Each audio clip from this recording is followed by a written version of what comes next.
চৰকাৰৰ সাংস্কৃতিক পৰিক্ৰমা বিভাগৰ উদ্যোগত আৰু নলবাৰী জিলা প্ৰশাসনৰ সহযোগত নলবাৰী চৰকাৰী গড়গাঁও উচ্চতৰ মাধ্যমিক বিদ্যালয় খেলপথাৰত আয়োজিত বিষ্ণুৰাভা দিৱসৰ কেন্দ্ৰীয় অনুষ্ঠান আৰু ৰাষ্ট্ৰীয় তথা ৰাজ্যিক পৰ্যায়ৰ বঁটা প্ৰদান অনুষ্ঠানলৈ আপোনালোক সকলোকে আদৰণি জনাইছোঁ।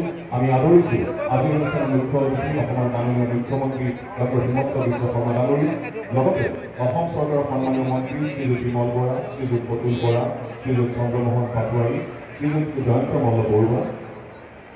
লগতে আমি আদৰিছোঁ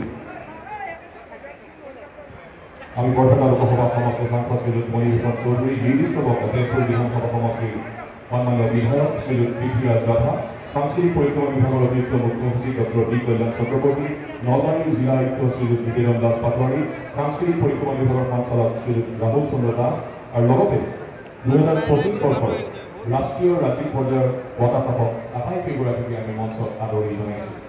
এতিয়া অনিল বৰকটকীৰ সামগ্ৰিক পৰিচালনাত এটি সমগ্ৰ কণ্ঠৰ গীত পৰিৱেশন কৰা হ'ব। শিল্পীসকলক অনুৰোধ জনাইছোঁ।